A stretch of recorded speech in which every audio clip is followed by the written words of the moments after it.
हरियाणा प्रदेश में चुनाव से पहले नायब सैनी के नेतृत्व में जब घोषणा पत्र जारी किया, उसमें हमने लाडो लक्ष्मी योजना की घोषणा की थी। हम 2100 रुपये हम महिलाओं को देंगे।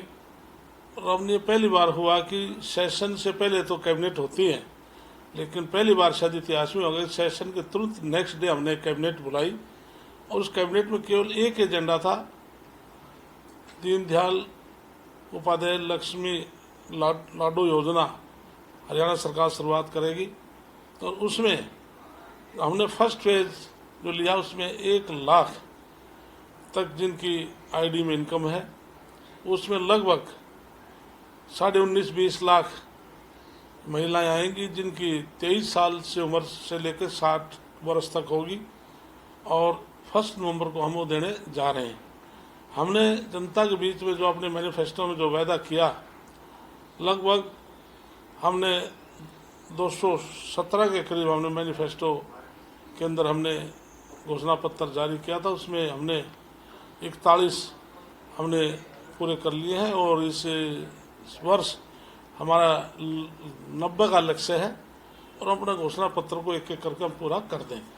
सर, फ्यूचर विभाग भी बनाया गया है, आगे कौन कौन से डिसीजन लेने हैं? इसमें बात थोड़ी अधूरी रहेगी। जो लाडो लक्ष्मी योजना में इसमें हम 2100 रुपये प्रति महीना देंगे, जो लगभग एक वर्ष में लगभग 5000 करोड़ के करीब सरकार की तरफ से राशि देनी पड़ेगी। लेकिन सर, इसको लेकर कांग्रेस भी सवाल खड़े कर रही है।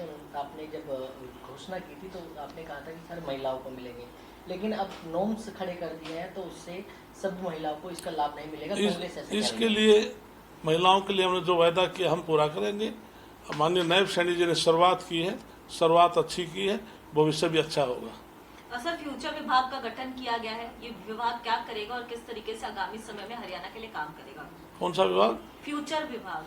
फ्यूचर विभाग अलग अलग से डिपार्टमेंट हरियाणा सरकार जनता को शुल्क देने के लिए कम से कम लोगों को कठिनाई ना हो, सरकार जनता के नज़दीक जाए, खुद जाकर काम करे। अब अलग अलग काम डिपार्टमेंट बड़े की बजाय हम छोटे डिपार्टमेंट करके काम देंगे तो जनता को उसका अधिक लाभ होगा।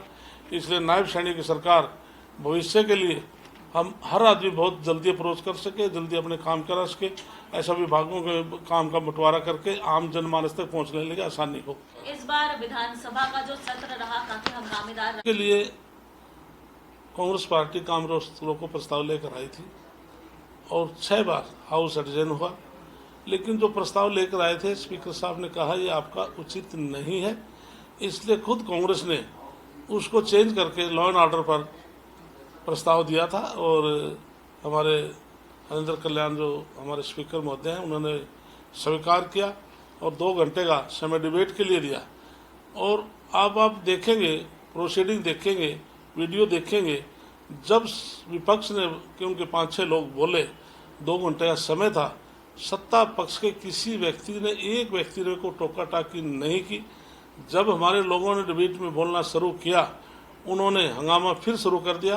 और जब माननीय मुख्यमंत्री ने जब रिप्लाई देना था, उसके बाद उन्होंने पूरा हंगामा खड़ा किया। और बीच में ही ये पहली बार हम देखने को मिला कि जो प्रस्ताव लेकर आते हैं और अपनी बात कह लेते हैं और फिर वो बात रिप्लाई ना सुने, वॉकआउट करके बाहर चले गए थे। इसलिए कांग्रेस पार्टी की नीति रही है कि ये अपने स्टैंड पर कभी रहते नहीं और पहली बार ऐसा देखा गया है। हम सोच रहे थे अब की बार जब ये हाउस के अंदर आएंगे तो विपक्ष का नेता कोई न कोई जरूर होगा, लेकिन अब की बार भी देखने को नहीं मिला। सर, इसके पीछे वजह क्या मानते हैं नेता विपक्ष का ना चुना? इसके लिए कांग्रेस पार्टी कमजोर पार्टी है, न इनको कोई संगठन है।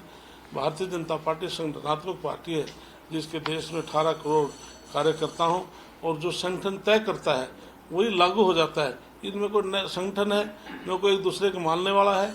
इसलिए 11 साल में हरियाणा प्रदेश में इन्होंने अपनी कार्यकारिणी डिक्लेयर की है, लेकिन जो कार्यकारिणी के पदाधिकारी बनाए हैं वो एक दूसरे को मानने को तैयार ही नहीं है। इसलिए इनका कोई जनाधार नहीं है। धन्यवाद। हमसे जुड़े रहने के लिए हमारे YouTube चैनल को सब्सक्राइब करें और नई वीडियो की नोटिफिकेशन के लिए बेल आइकॉन को दबाएं। अगर आप ये वीडियो Facebook पर देख रहे हैं तो लाइक जरूर करें और ज्यादा से ज्यादा शेयर करें। धन्यवाद।